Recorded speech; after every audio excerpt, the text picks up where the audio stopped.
I'd like to direct your attention to the screen at your left, where we'll have a few words of welcome from Ambassador Charles Stith, the director of the African Presidential Center. Charles? To my colleagues at the Boston University Center for Finance, Law, and Policy, I want to add my welcome to those that you will receive to this extraordinary presentation by Ambassador Rasool. You know, there's a bit of irony that he's in Boston and I'm in Johannesburg. And despite the fact that the weather here is pretty good, I think that you there in Boston have gotten the better end of the deal because of the extraordinary presentation you're about to hear. I want to thank all of you for coming. I want to thank Conley for his leadership. I want to thank my team at the African Presidential Center. And last and by no means least, I want to thank our dear friend, Ambassador Rasool, for the presentation he'll make. As you know, I'm on a 9-country swing through Africa to promote our African Leaders State of Africa report. I'll be back in Boston at the beginning of March, and I look forward to seeing all of you, particularly you, Conley, and Ambassador Rasool. As I promised, I'll get to Washington to see you soon after my return. So I want to say to all of you, take care, my best wishes, and good afternoon there. And because of where I am in this time zone, good night.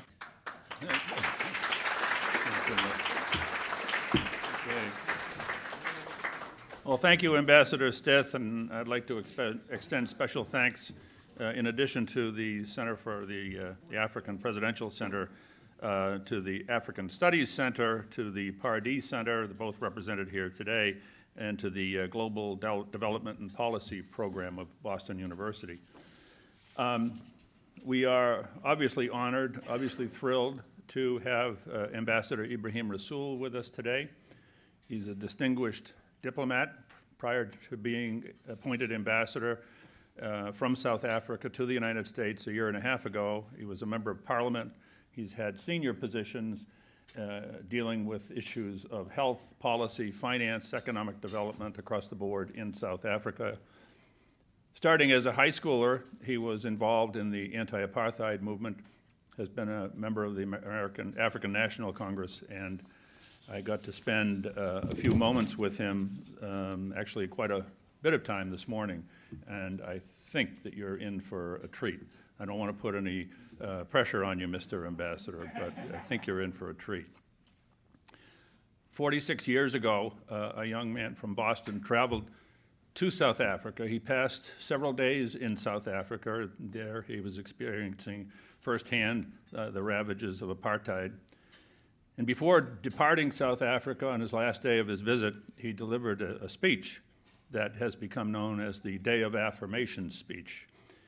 In it, he had uttered these now famous words: "Each time a man stands up for an ideal or acts to improve the lot of others or strikes out against an injustice, he sends forth a tiny ripple of hope, and crossing each other from a million different centers of energy and daring, those ripples build a current which can sweep down the highest walls of oppression and of resistance." Surely these words presaged the Arab Spring. Surely they presaged what we now call casually the social media. Bobby Kennedy is one of the legions of Bostonians who in many ways became, in their own way, centers of energy, and combined with the heroic efforts of South African people, such as Ambassador Rasool, toppled the walls of oppression and resistance. So it is in this spirit of solidarity and shared history that I welcome Ambassador Rasool to Boston and to Boston University. We look forward to hearing you and your remarks. Ambassador Rasool.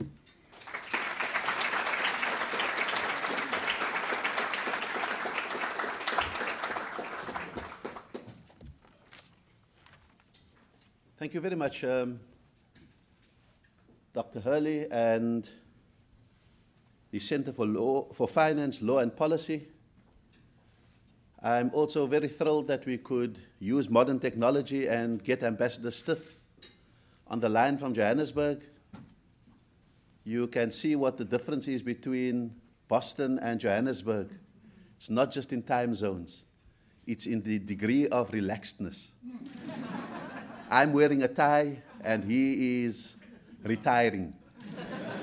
And so it is wonderful being here, and I am not just honored, but completely intimidated that in the middle of the day, all of you find time to come here and to listen to the story of South Africa in the context of the African continent.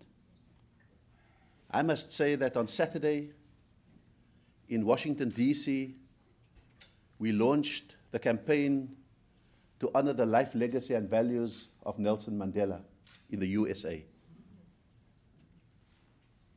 Saturday was the 11th of February, and it was exactly 22 years since that historic departure from the prison of South Africa, where he was kept for 27 years.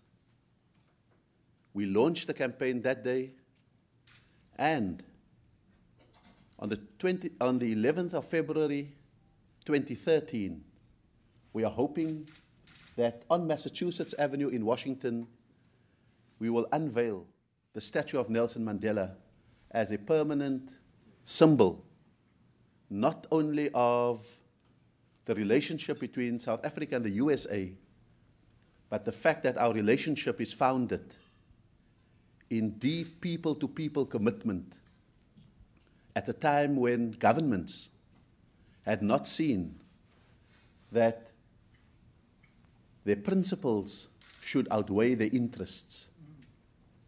And so it is wonderful to be in a place like Boston, where the words were formed that were spoken in Cape Town, and that has been immortalized on the tombstone of Robert Kennedy, and where I had the pleasure in Montgomery, Alabama, to speak under those words with Kerry Kennedy, to acknowledge the many ordinary people who had brought South Africa to a point of freedom and liberation. I know in Boston itself, there were many who had agitated against apartheid, who had forced major universities to divest from apartheid, and many who had been arrested in institutions like Chase Manhattan, demanding that they break economic ties with apartheid. 2012 is the year in which the African National Congress, who today is the ruling party, celebrates 100 years of struggle. If anyone thought that the distance between oppression and liberation is a short one, then look at the fact that we have a liberation movement that today celebrates 100 years of existence. More than that, consider how that movement could start off and could get its crowning glory, not based on the amount of violence that it could foment, but the amount of generosity, compassion, and reconciliation that it could muster at its moment of victory.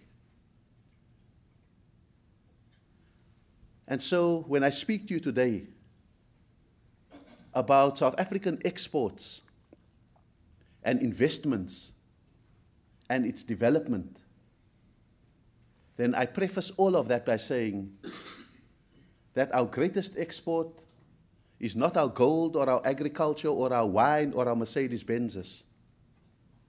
Our greatest export from South Africa in a world that is fundamentally shaken and uncertain because it has been racked by one crisis after the other, and is going through the deepest economic crisis imaginable.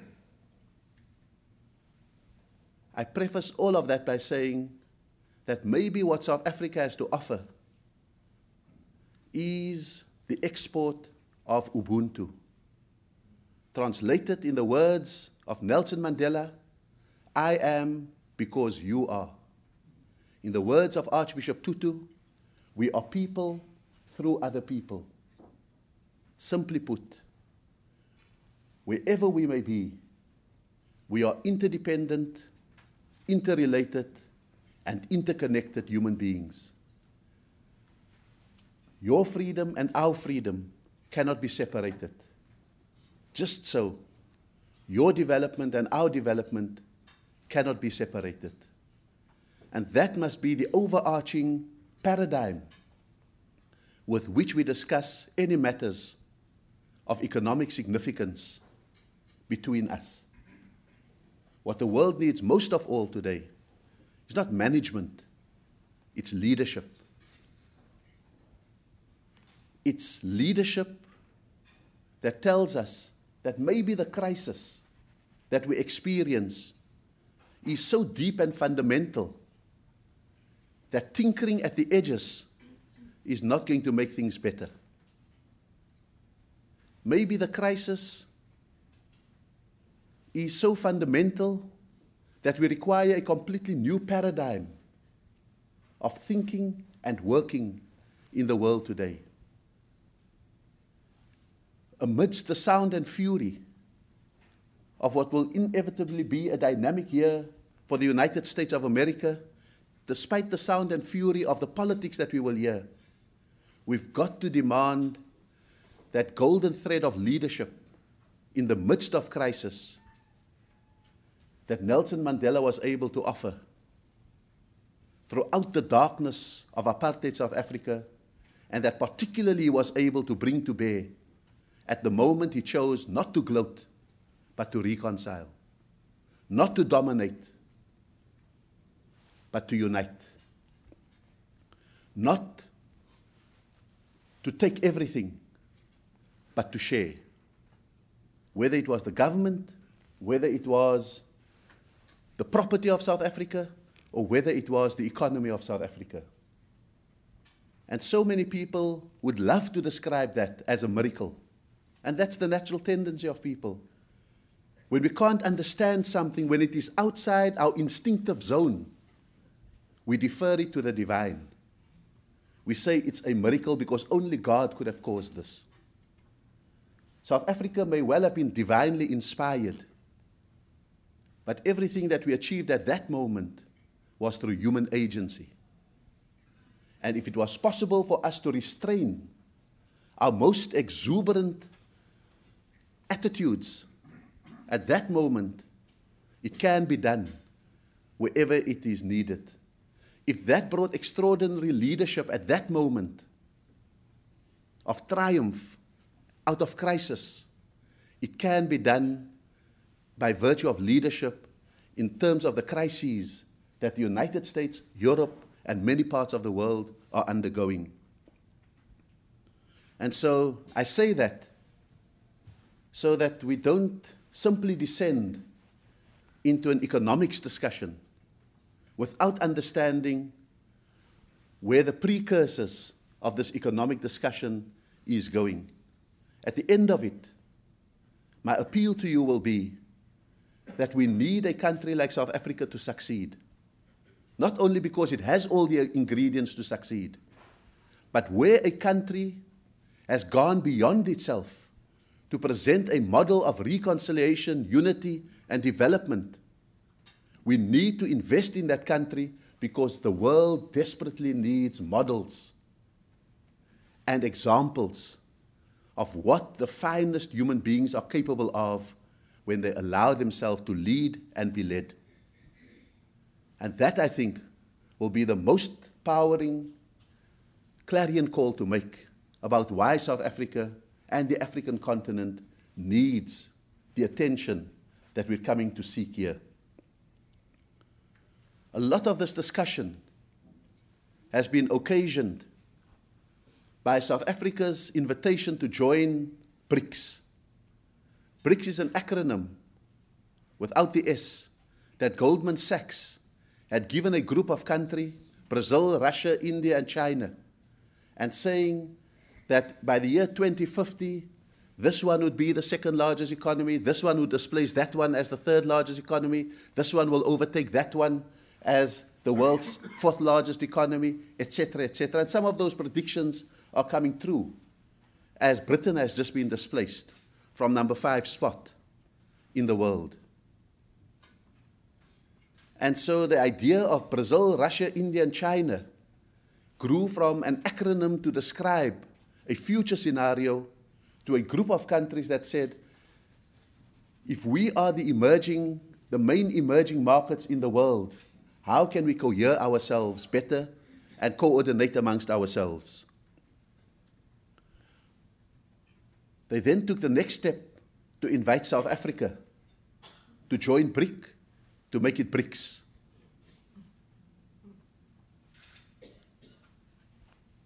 And that occasioned its own debates. Did South Africa deserve to be there, etc., etc.?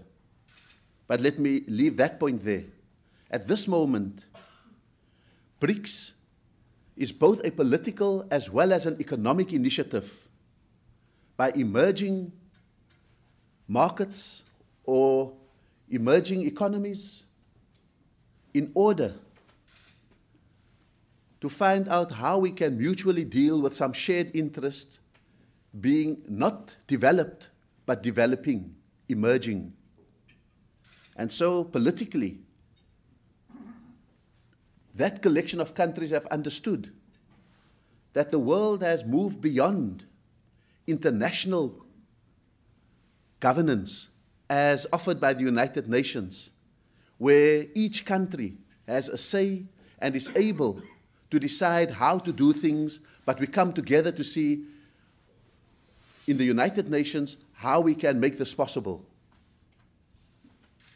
The complexity of the world under globalization means that the old model of international governance has to give way to global governance, because the rate of communications in the world is such that you can no longer have a situation in which you use an internationalist model to fight diseases that don't respect boundaries. You now need global governance in order to be able to get out of that mold and to deal with whether it's economic contagion, whether it is disease, and whether it is a number of other things that the world needs to grapple with. And so there's a need for change in architecture. And maybe some of the countries that have vetoes in the United Nations no longer deserve to have those vetoes based on a history that comes from World War II.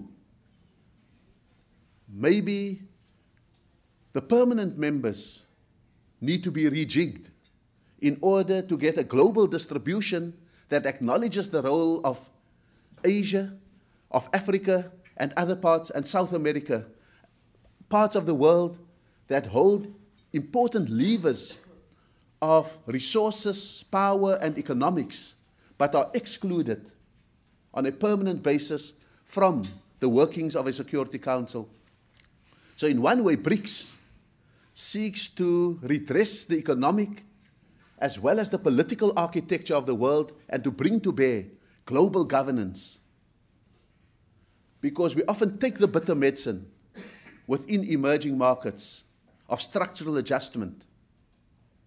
But it is not an equal medicine when other countries display excessive levels of debt, when other countries display a lack of regulation, when other countries have private sectors which are ungoverned. Then structural adjustment is not the answer for those countries. How do we get a degree of parity in the way in which the world is governed? So certainly there's a political imperative to BRICS that I think is important. But there's also an economic imperative that comes from the collection of BRICS countries.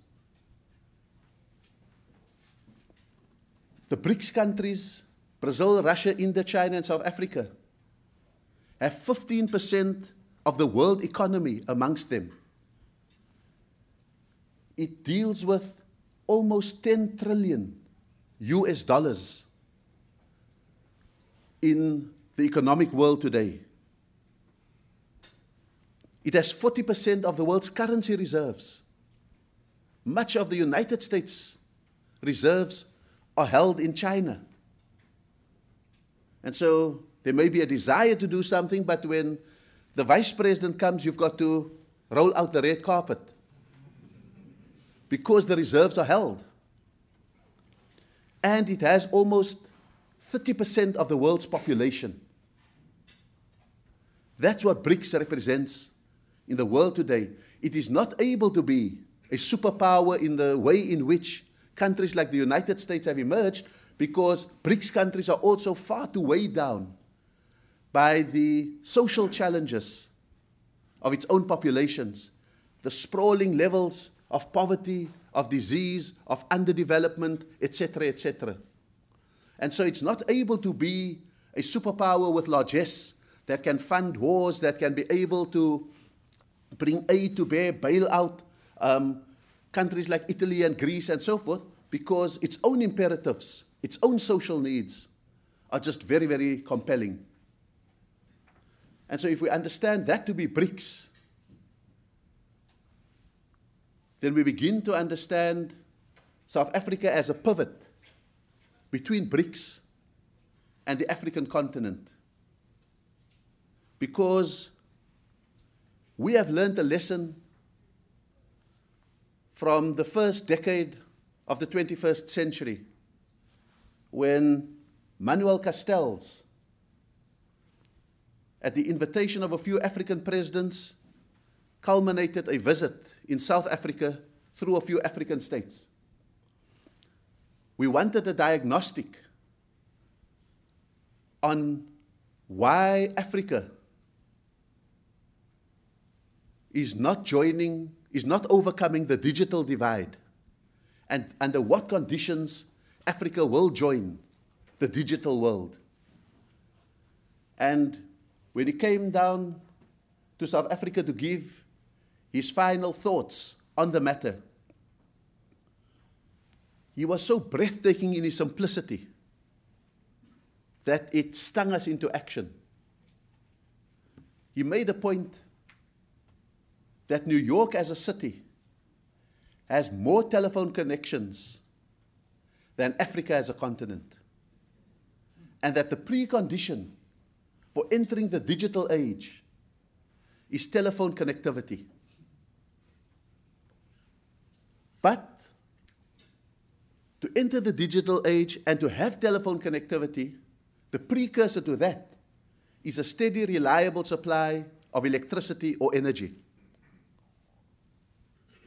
But to have a stable electricity grid across the continent, you need to get rid of all the conflicts, because the first thing that rebels or whoever who are disgruntled target are electricity pylons. It's the easiest, most unguarded targets.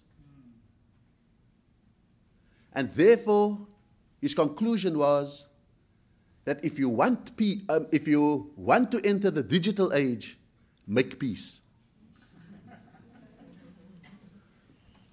It sounded devastatingly simple, but that's when the penny dropped for us, that we are not going to be able to realize Africa's potential if we are not going to have the capacity to make peace, make conflict something of the past, build democracy and its institutions, establish the rule of law, and create a prosperity dividend that will make the changes in Africa irreversible.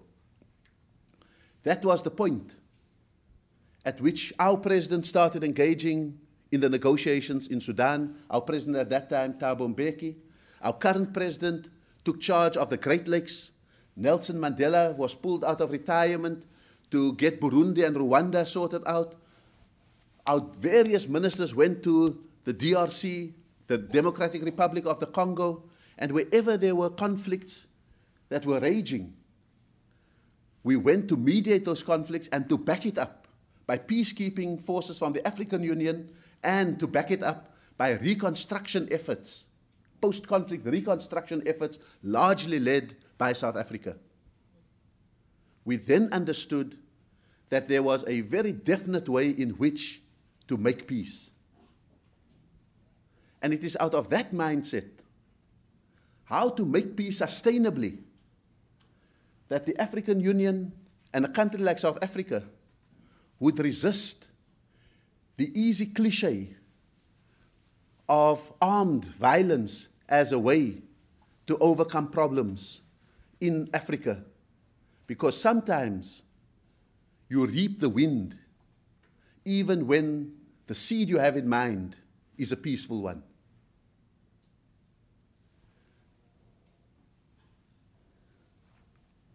Have we begun to get the peace dividend in South Africa and in Africa? Today, I think we can count a number of sub-Saharan conflicts on one hand. If you had asked me this question 3 years ago, I would have needed 2 hands and 1 foot to count the number of conflicts. We are dealing with the residues of conflict in sub-Saharan Africa and not the conflict itself as counted on the one hand. The most severe one is obviously Somalia. Sudan, we are dealing with some sticky points. Zimbabwe, I always make the case between God and the election. Mugabe will go. But the basis is being created for a constitutional dispensation. It may be more drawn out, using a very sophisticated triangulation strategy that South Africa employed between the MDC and ZANU-PF. But I bet you it will be shorter than the 10 years and less costly than the 10 years in Iraq. And so we can begin to say that stability has certainly yielded dividends. We can look at Kenya and Cote d'Ivoire as examples where elections have been contested even after the results were out. Those are 2 out of almost 45 sub-Saharan African countries, most of whom have gone through safe elections. The most compelling example is Ghana. The incumbent won 48.5% of the vote, and the challenger won 51.5% of the vote. The incumbent respected the election result and did not challenge, even where a case could be made for a recount. That is increasingly the character of African democracy. And more, the rule of law is getting rid of acts of corruption and so forth, because when the one thing we've got to be honest about is that there are many Western companies who often prefer the murkiness of a non-democratic Africa, where there are no formal markets, because they prefer to get their goods on the black market as opposed to the open market. And all of us would at some point have to look at our cell phones to look at some of those ingredients. Hopefully no one will look at their wedding rings to find conflict diamonds. But the fact of the matter is that as one gets the economy out of the black market and into the open market, you already collapse much of the reputed corruption that I think Africa has been saddled with as an image. As a result of all of that, we can say that Africa has now emerged for the 2nd year running as the 3rd fastest growing regional economy after China and India Then comes Africa. Sub-Saharan Africa within that have maintained a steady growth rate through 2011 of 5.1%, with a global average of economic growth of 3.9% and a growth average of the advanced economies of 1.6%.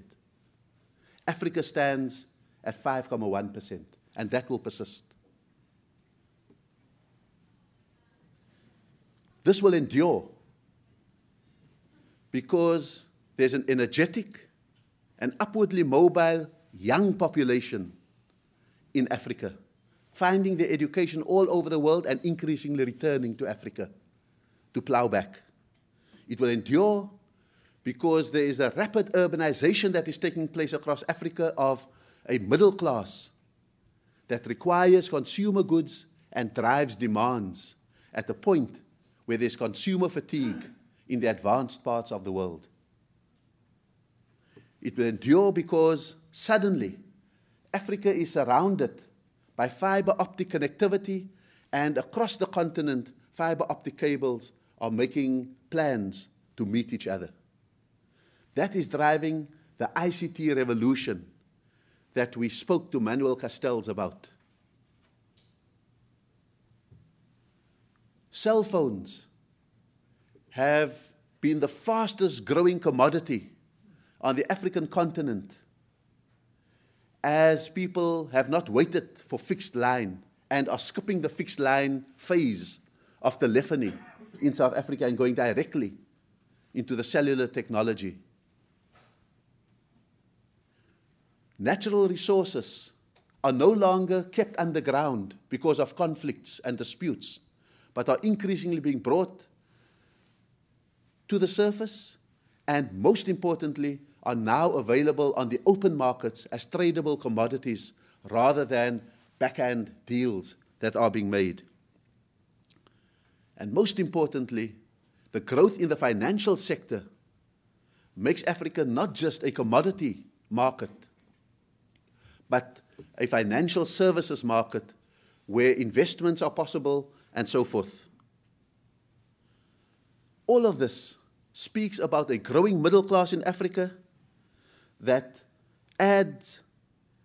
want commodities, and that creates new growth paths of trade and investment.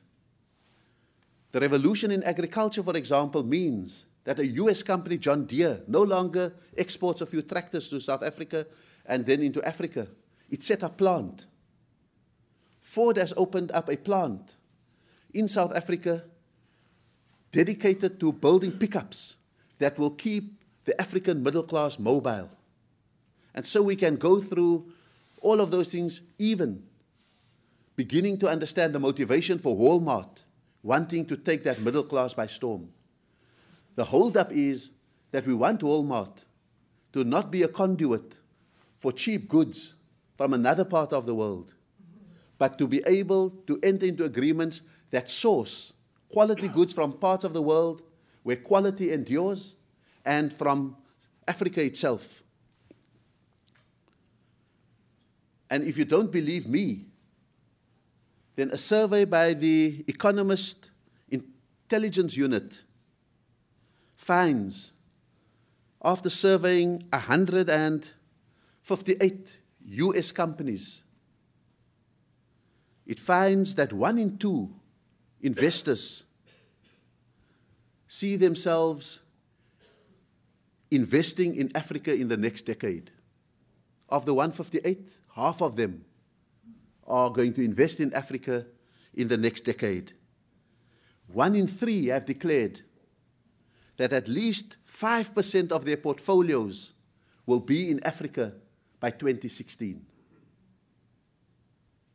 46% of them are saying that they are pursuing the returns from the highest to the lowest, firstly in energy and natural resources, in agriculture and agribusiness, in construction and real estate, and fourthly, in financial services. That for them is the Holy Grail. And they're not doing it for altruism. those of you who have read the McKinsey report will know that the rate of return on investment in the USA is 1 to 2%. The rate of return on investment globally, on average, is 3%. The rate of return on investment in Africa, 8%. Whatever risks you may envisage going into Africa with are mitigated within the first year of returns. If you had to pay more for insurance, take out some extra security, build in costs to migrate between Johannesburg and anywhere else in Africa to conduct your business, all of those costs are mitigated within the first year of doing business. I've given you the second part of the puzzle. The first one, BRICS. The second one, Africa. And I made that case, those two cases, in order to answer the question, why did BRICS invite South Africa in? Now, Goldman Sachs gave the name BRIC, as I explained to you. This is what Goldman Sachs's economist Jim O'Neill said when South Africa joined BRICS. It's not entirely obvious why BRIC invited South Africa in. South Africa is not regarded as a big economy, unquote. And on the face of it, he's right. South Africa has only 50 million people. China has over 1 billion. India has over 1 billion. So we're not in that league.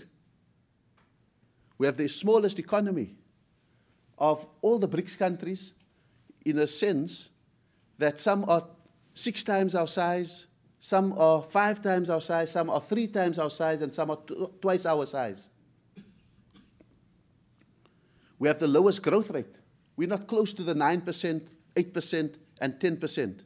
After 2005, we're struggling to maintain that 3% and pushing up to our promise of 4.2%. There are other things that we hold over many of the BRICS countries, even the large ones. Amongst the BRICS, we are of the highest GDP per capita ratio.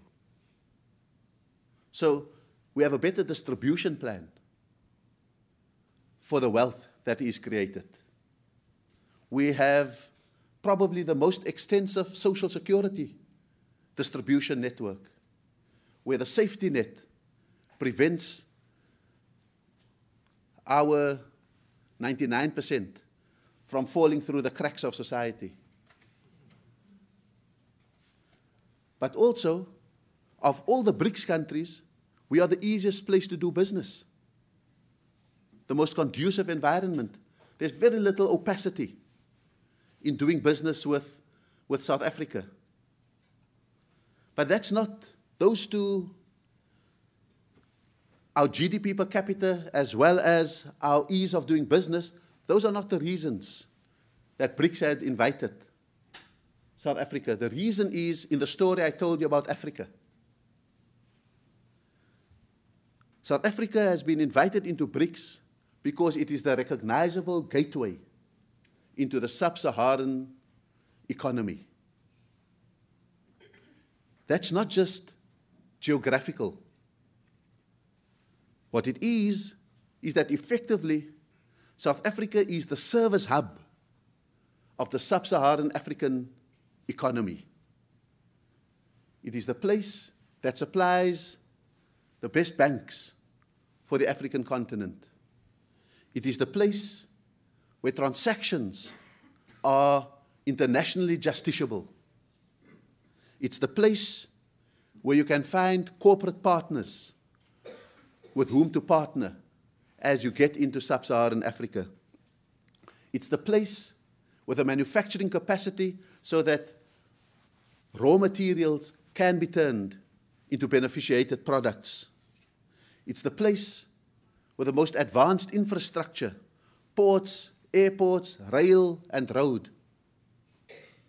And so, It's that infrastructure that ensures for the African continent the efficient flow of goods from and to the African continent. The World Economic Forum found that our financial market development in South Africa has 4th place currently in the world. Our regulation of our stock exchange has just won 1st place in the world. Our auditing standards and reporting standards and the degree of regulation over it, the World Economic Forum has just placed South Africa 1st in the world. The soundness of our banks comes in at 2nd place in the world. And the efficiency of our boardroom governance also comes in at 2nd place in the world. So when I say that South Africa becomes the service hub for the sub-Saharan economy and the pivot through which BRICS enters sub-Saharan Africa and through which anyone enters sub-Saharan Africa, then it is at the hand of the fact that we don't have an ideological debate about how much regulation the state needs to play, how much the state has to get involved, and how much the private sector must be left to its own devices. We have a little metaphor in South Africa that says that in South Africa, both the state and the private sector have learned to play the violin. Because we all understand that to make the most beautiful, intricate, creative music, the violin needs a steady left hand and a creative right hand. If you try to play the violin only with your left hand, you have all force and no music. If you try to play the violin only with a creative right hand, you run into an absence of the very thing that gives it its regulatory shape, that gives it its competitive advantages, and that makes it possible to even move your things, because you can build the most wonderful things, but if your airport is decrepit and your roads are crumbling and your ports are not working, then the most creative goods migrate. And so, little bit of ideological advice: learn to play the piano in the learn to play the violin in the USA.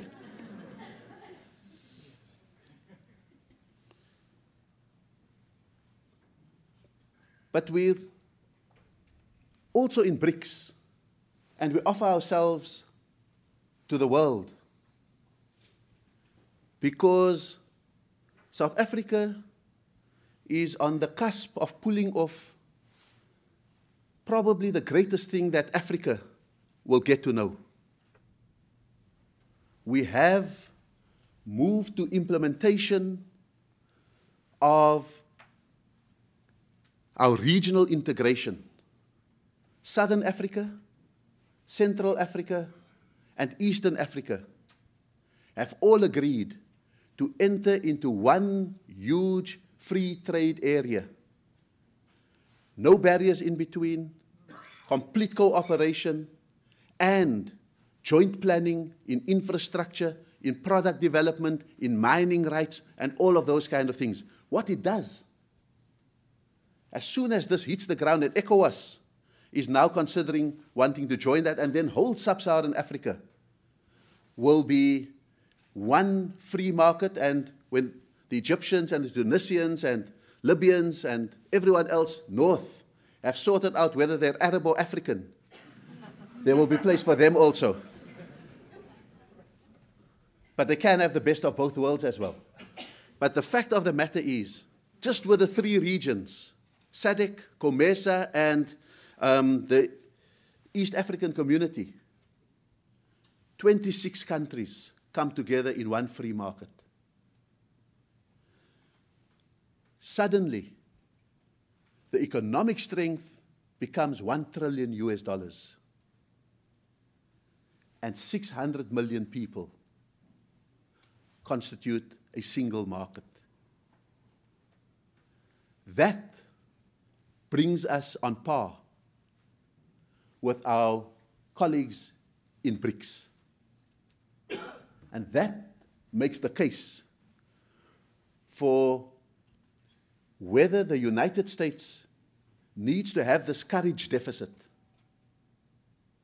in finding its salvation economically through Africa.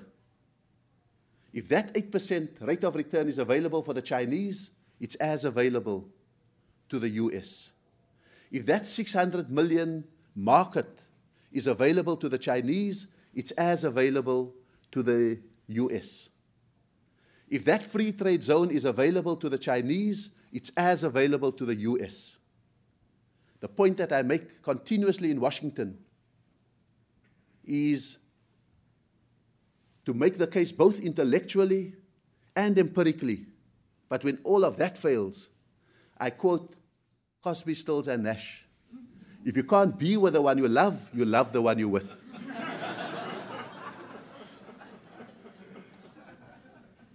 There is no love affair with China. They need South Africa as the gateway to sub-Saharan Africa, and we need access to the BRICS market as we face the uncertainty about whether Congress will ever find a clear moment to consider whether to extend and expand the African Growth and Opportunities Act. We can't leave our eggs in the AGOA basket and then Congress either lets it lapse by default or becomes so protectionist and jingoistic that they don't allow it to pass and be extended. But it's there. If we had a choice, if you had a choice between an investor who comes in to extract or an investor who comes in to add value, who would you choose? It's a no-brainer. If you had a choice between an investor who builds an infrastructure to take goods from a mine to a harbor, or an investor who builds infrastructure to connect the intra-Africa trade links and to connect your own economy, who would you choose? It's a no-brainer. If you had an investor who came in with their own unskilled labor, or an investor who develops your unskilled labor, who would you choose? There is no choice. The US must not set up a false conflict with China as a reason to stay out of Africa. The empirical evidence is there, the invitation is there, the conditions are becoming increasingly ripe. And we need an exercise in courage, in broad-mindedness. We need to descale US eyes so that they deal with Africa as a community of people and not as a caricature.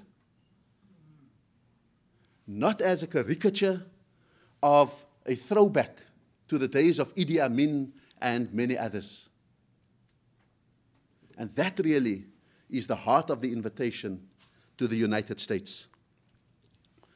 Because if one has the courage to cross this pond called the Atlantic Ocean,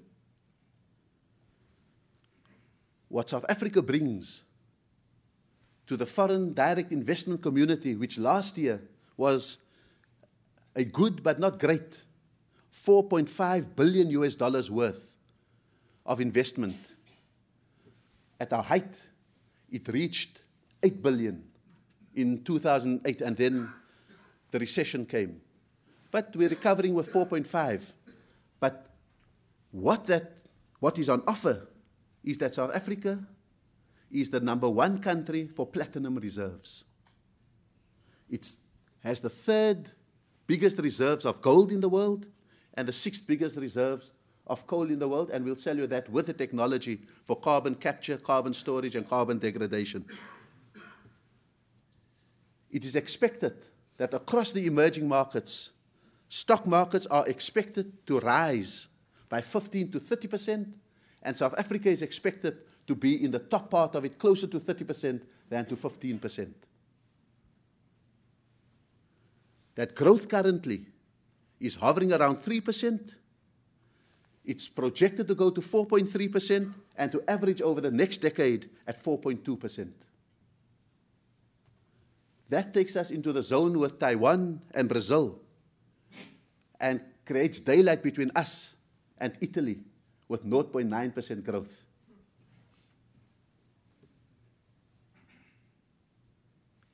We have a manufacturing capacity that contributes 15% to our GDP, of which 8% is contributed by our manufacturing of automotives.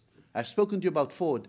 Every C-Class Mercedes-Benz and 3 Series BMW that drives in the USA is manufactured in South Africa. We have a debt that is less than 1/3 of our GDP, closer to 26%. Compare that to the US, where debt to GDP is 100%. And it is that low debt rate that is our insulation against shocks and volatility. We have an ambitious infrastructure plan. We've just purchased 100 locomotives from General Electric, using the offices of Exim Bank to finance the deal. That's kept Erie going in Pennsylvania. We are no longer dealing with a win situation for Africa and South Africa. We are dealing with a win-win because AGOA and so forth have created liquidity in Africa. We are now able to purchase high manufactured goods from the USA. It's a win-win. And so we can speak also about the US company that will win the bid for building our second conventional energy plant after Exim Bank has approved a $6 billion loan for the erection of that energy plant. We are dealing with opportunities in hydroelectric energy on the Congo River. We are dealing with a north-south rail and road corridor that will split open the African economy and make that free trade zone a reality. We are dealing with investments in airports and sea harbors that will revolutionize our ability to really be a destination for investment and for trade. And those are all the empirical things that make this case for Africa through South Africa as the most viable one that I think is on offer in the world. When McKinsey says the last frontier that the USA must countenance is Africa, they do so because all the evidence supports it and all the practice supports it. So that really is what I've come to tell you. And if you have reticence, I believe, to end where I started, I believe that we need to make sure that the burgeoning democracies, the expansion of human rights, the extension of the rule of law in Africa, the growing absence of conflict in Africa needs to be rewarded sooner rather than later with real economic development. Otherwise, in this highly mobile, globalized world we're living in, problems present themselves irrespective because your security cannot be separated from our security. That, at the end of the day, is the message. But thanks very much for listening.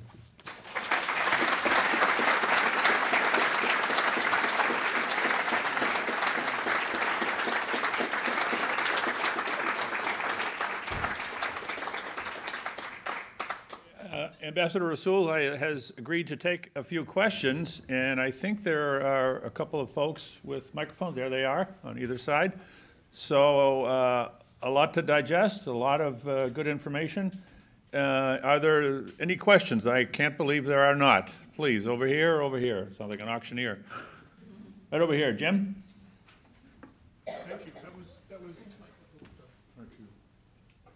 Thank you. That's a very encouraging set of issues, and I noticed that if we take your surname to mean the prophet as well as your other characteristics, I take it to heart.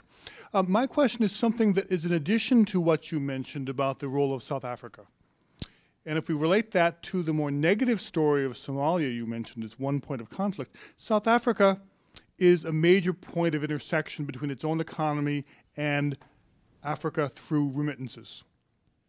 Remittances. People earning money in South Africa, sending it to Nigeria, sending it to Zimbabwe, to Mozambique, to a range of places that the IMF mentions but doesn't give us numbers, doesn't really understand the impact. It's a huge impact. I wonder if you could say something about that issue. Khan and I have talked about this, and Neil and his group discussing. This is the method of transferring capital flows missed by the formal banking sector. I wonder if you can say something about that.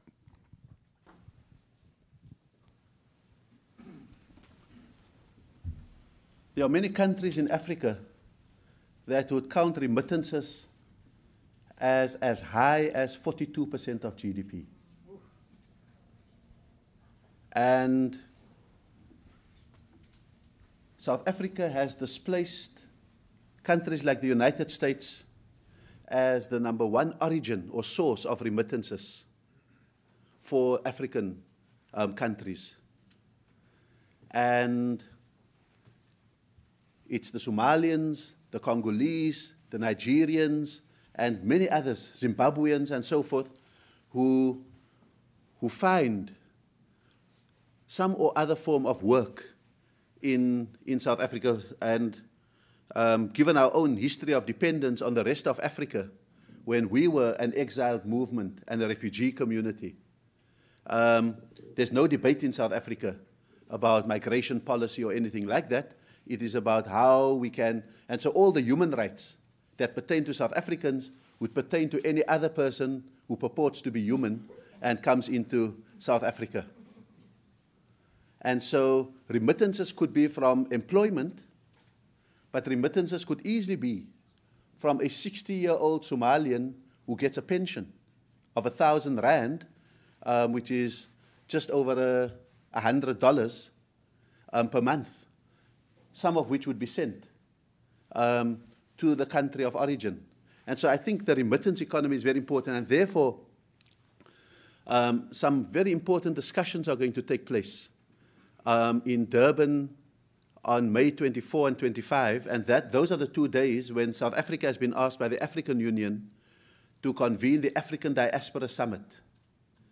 And that is when the African diaspora from the United States, from the CARICOM, from South America, from all over the world come together and discuss, amongst many initiatives, issues such as remittance, costs to transfer the money, and so forth. And so I've had Western Union in my office 2 weeks ago. Others are beginning to come to try and find out, is the idea of a remittance bank for Africa a reality?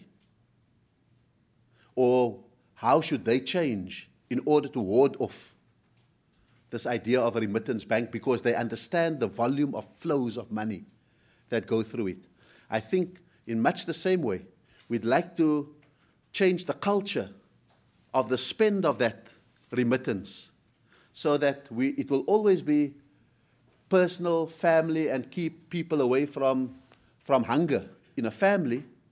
But is there a proportion of remittance that could go to reconstruction for those countries of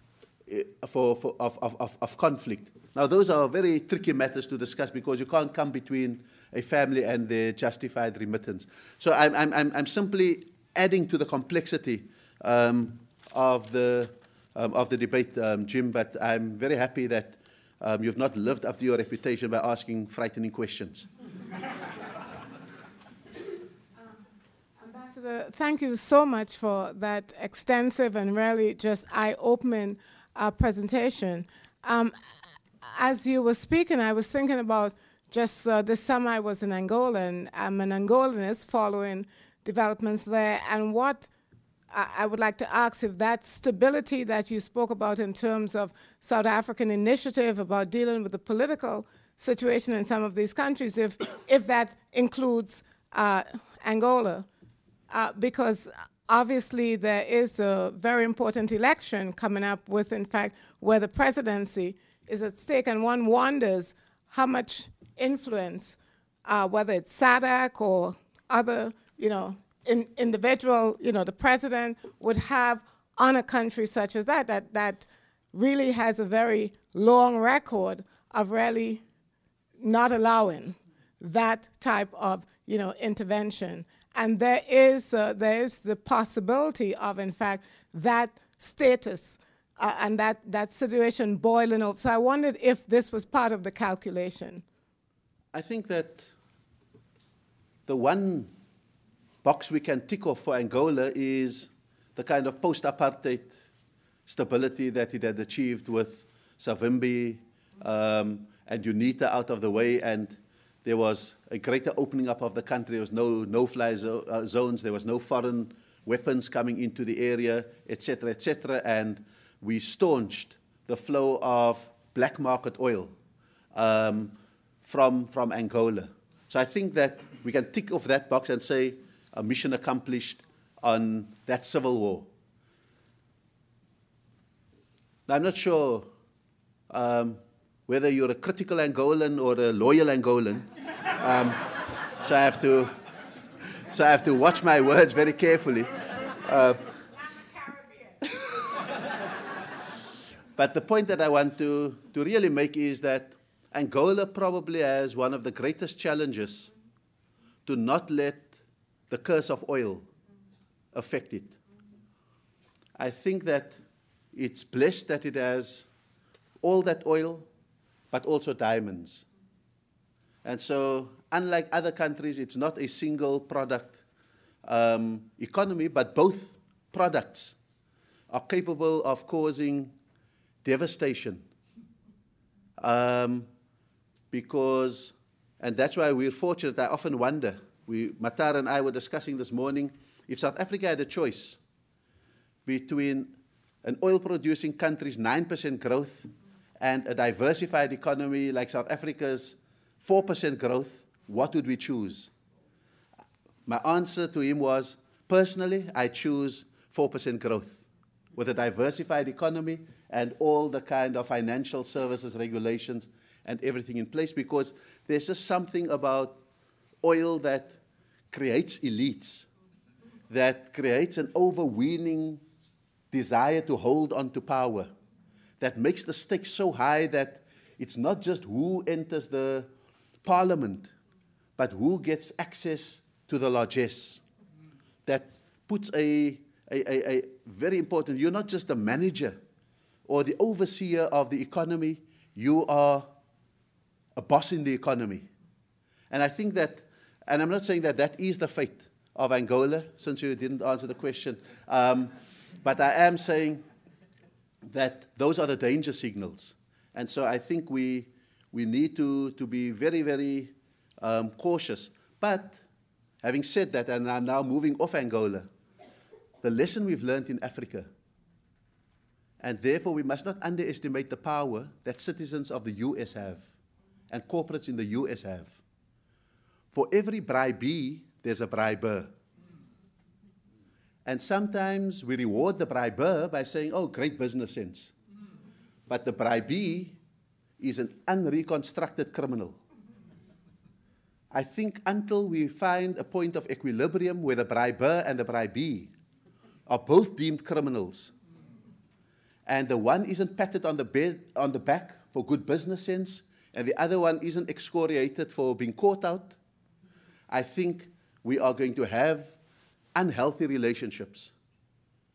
We would not have had blood diamonds if there had not been buyers. We would not have had elites developing in Africa if there were not Western interests that wanted shortcuts to the oil. And therefore, I think that if we are going to, in much the same way that Manuel Castells told us, that if you want to enter the digital age, make peace in Africa. If we want to cut out the last vestiges of corruption and non-democracy, let us build cleanliness in the US as well and hold companies to account. we can understand sometimes that in a sophisticated society like the US, you can say, no, we don't need federal government regulations and we don't want the overweening hand of government. But when those same mindsets come to Africa, they wreak the kind of havoc that I think we'd rather not have. I think here's what, oh no, sorry, I should just answer the questions. Thank you so much for coming, Ambassador. So you spoke a lot about the sort of the facade that BRICS has as being this new sort of acronym that has taken off to actually having political, cultural, and social leverage in the international arena today. But I was wondering if you could sort of break it down more so in terms of how South Africa relates with the other BRICS countries, especially with China. Because just as Jim O'Neill had said, maybe China had just been using South Africa to enter African economies and markets, but maybe you could just speak a little bit about that and the competition, as well as the cooperation within BRICS and what that means for a multilateral world and system. Thank you. I think it's very important to know that South Africa has a relationship. I don't know my math. I can't remember my math too well. But when two circles overlap, you call it an intersection. But when there are two circles within each other, the one could be a subset. So BRICS is the outer circle, and IPSA is an inner circle. IPSA stands for India, Brazil, and South Africa. What the three of us have in common is not just that we are emerging markets and emerging economies, but that we are also emerging democracies. That we adhere to the rule of law, we hold democratic elections, we respect human rights, we are run by constitutions, and so within that subset, there is a conversation.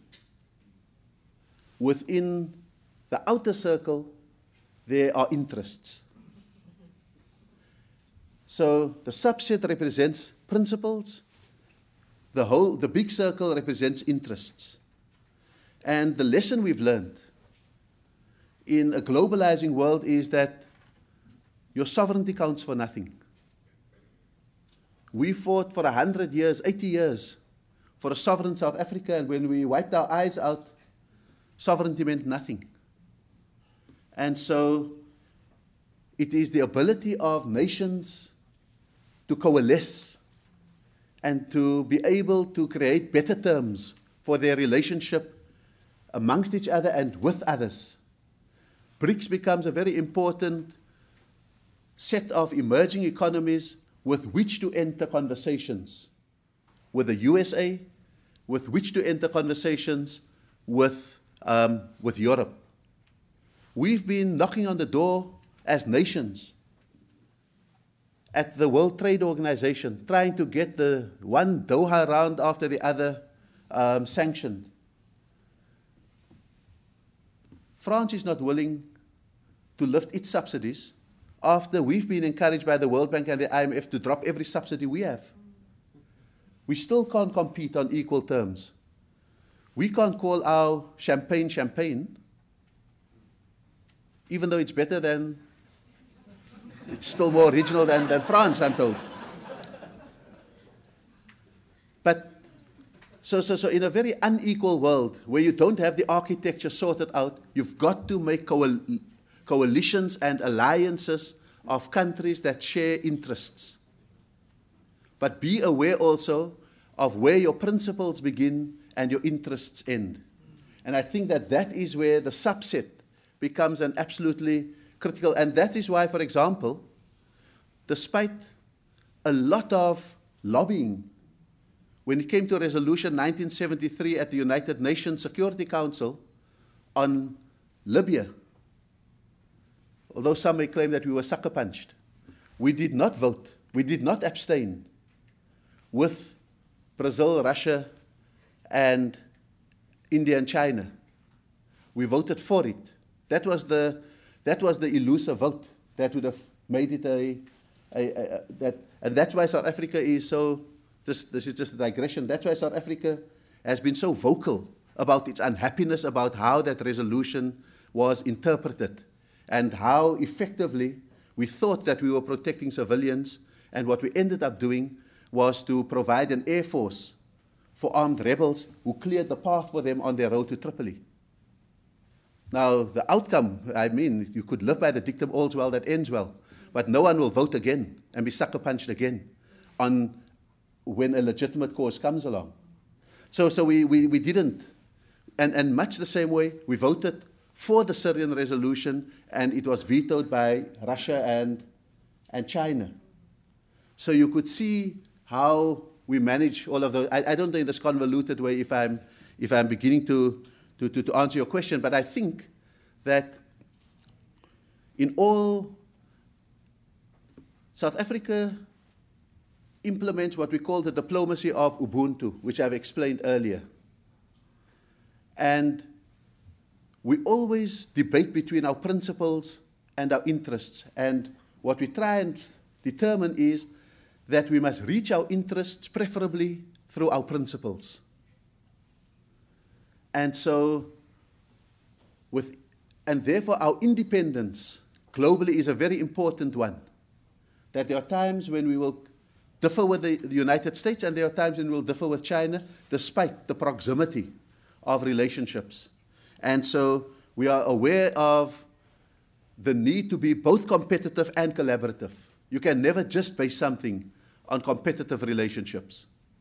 And so we will be collaborative and give BRICS the access to sub-Saharan Africa through South Africa, but it's something that we offer to anyone. It's not an exclusive relationship. So we are open to those kind of things. And then I think that there are points at which we will collaborate, and there are points that we will compete. But I think that it's really negotiating all of these things issue by issue, but a careful weighing up of principle and interest. And I think that for us it's important just to be conscious of what you are doing at what moment, so that you don't just fall into a default position of everything being interest-based.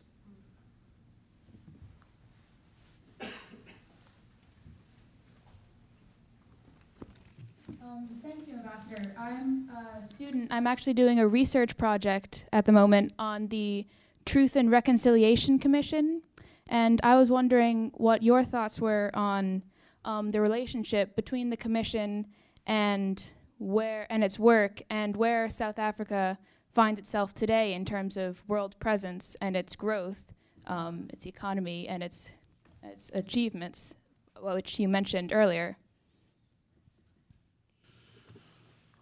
I think that the issues around hindsight, I think there are many who will look back and say, if President Mandela did not,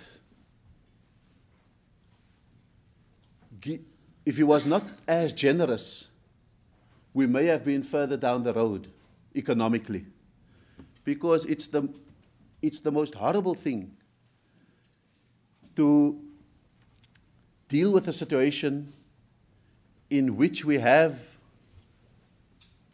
our version of the 1% and the 99%. The difficulty with our situation is that it's color-coded. That if you're white, you're by and large rich and in the 1%. If you're black, you're by and large poor and in the 99%. Our Gini coefficient keeps growing. It's now 6.7. Or 0.67, which means that it's tending towards very unequal.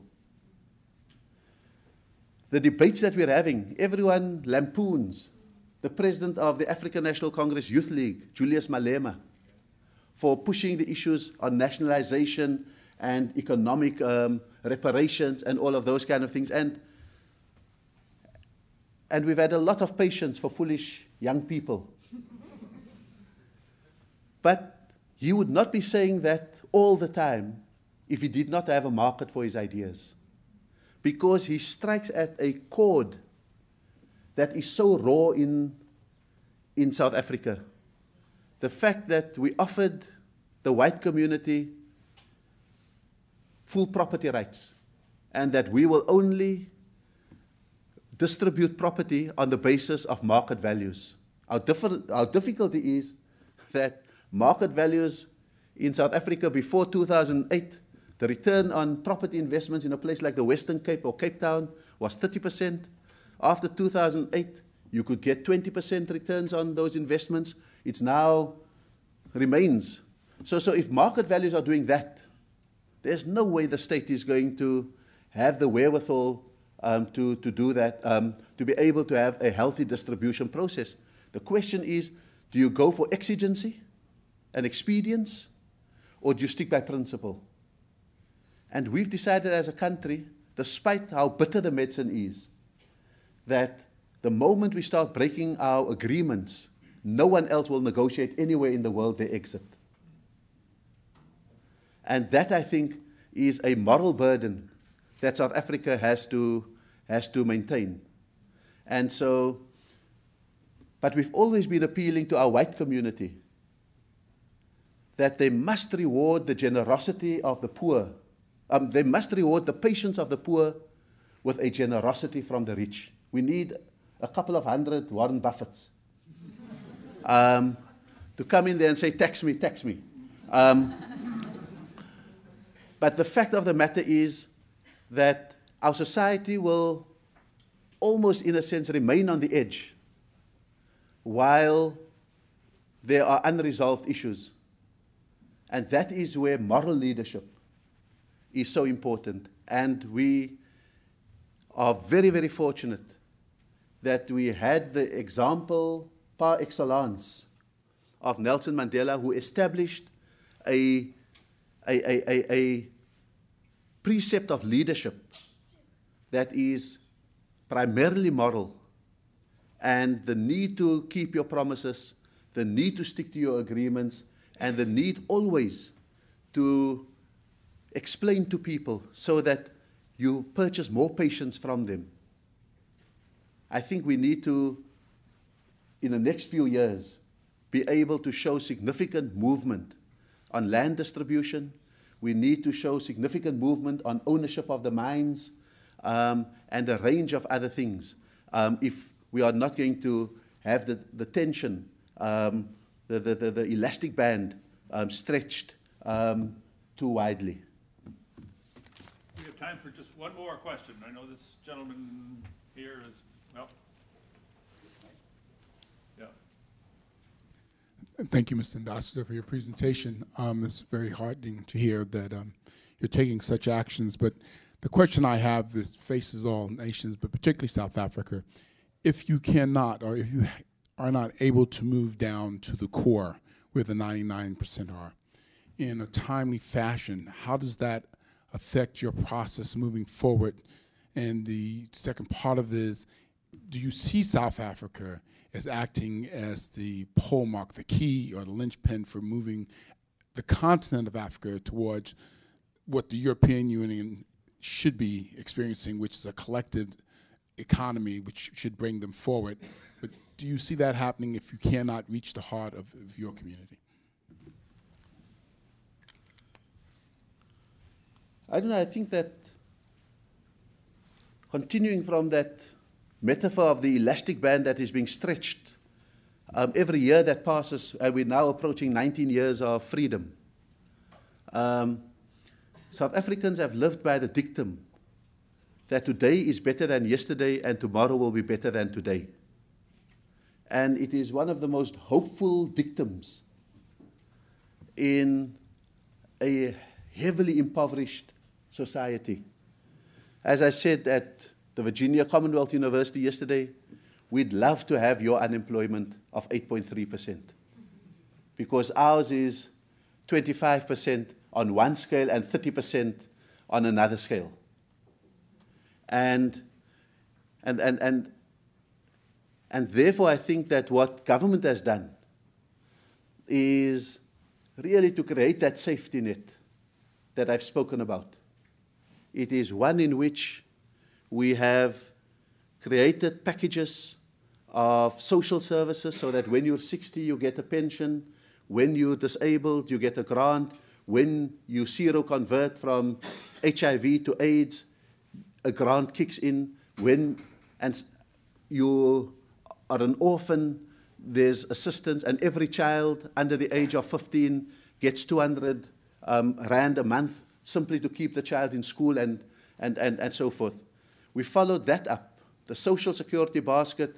We followed up with a services basket, which is free healthcare for certain conditions at all public hospitals, which is really welfare services, old age homes, and so forth. And then we followed that up with basic municipal services so that every family gets 60 kiloliters of water free. The first 60 kiloliters coming out of your tap is free. Your first 40 kilowatts of electricity that comes into your house is free, and it's really designed to make sure that there's enough to drink and for basic hygiene. There's enough to keep the fridge going and the food okay and the lights on for study.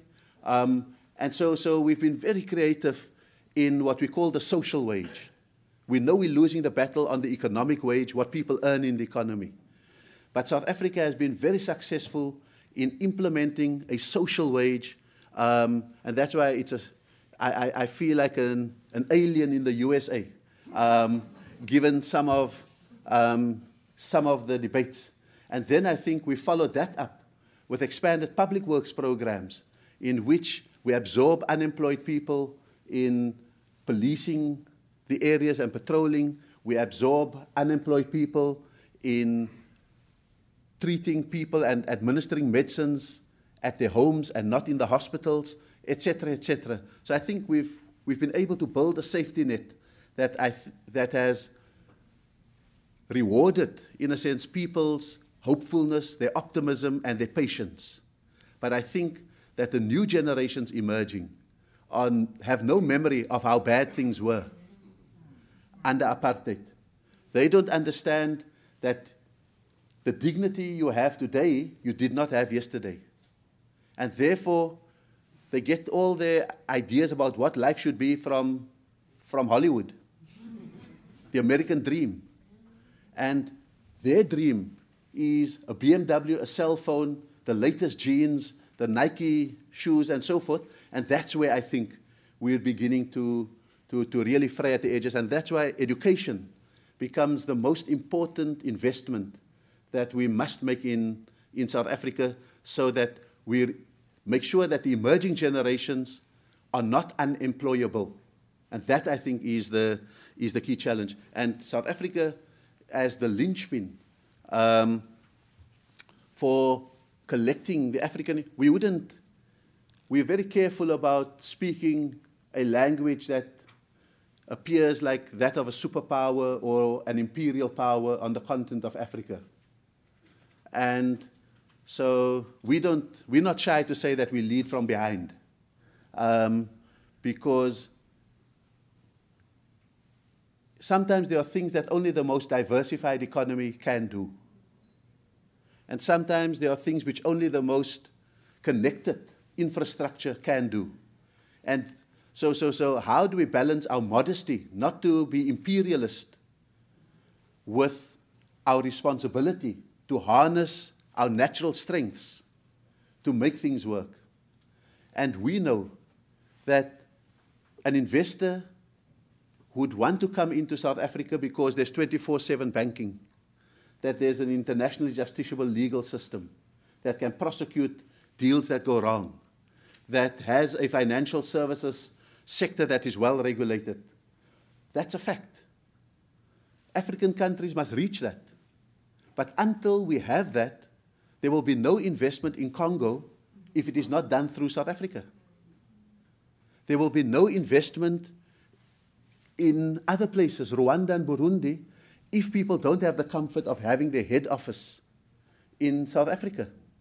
And so while we have that responsibility, we must take it. We can't be shy about it. If we abdicate that responsibility, we hold back Africa's growth.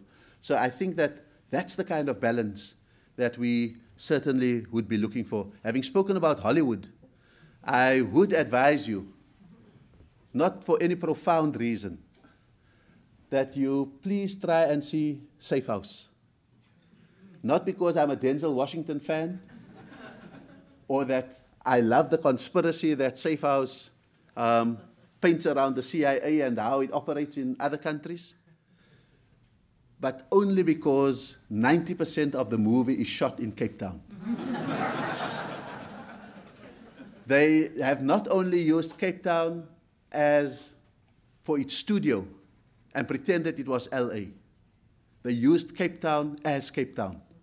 And you will see our mountain, you will see our seas, you will see Langa Township, you will see Woodstock suburb and the city center, and you will hear the accents and the languages. You will see the ease with which the scarfed ladies walk next to the miniskirts and all of those kind of things. It's really a wonderful advert for the best that comes from South Africa and from Cape Town. Great.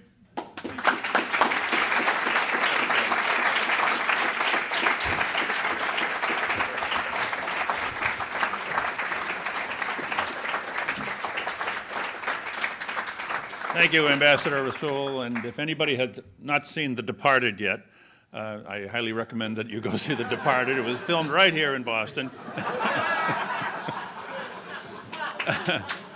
But it doesn't end well. I'll tell you that up front. Well, we started off by talking about an American who went to South Africa and held up a mirror to it. And we've just heard eloquent words from the ambassador holding a mirror up to us. And it isn't always flattering, but it is a profound message. And I have a challenge for you. I'd love to co-author a book with you someday, and I'd like you to write the book, and I will go on tour with you, and I'll introduce you, and we'll share the royalties. Right. Picking up on one of his comments he made about investment by China in Africa, we are going to have a program here at the end of March. Because you're here, obviously, we have your email address, but Johnny Maloto, the Deputy Chief of Mission for South Africa, is going to talk about investment by China in Africa, and it should be a wonderful segue to this excellent program today.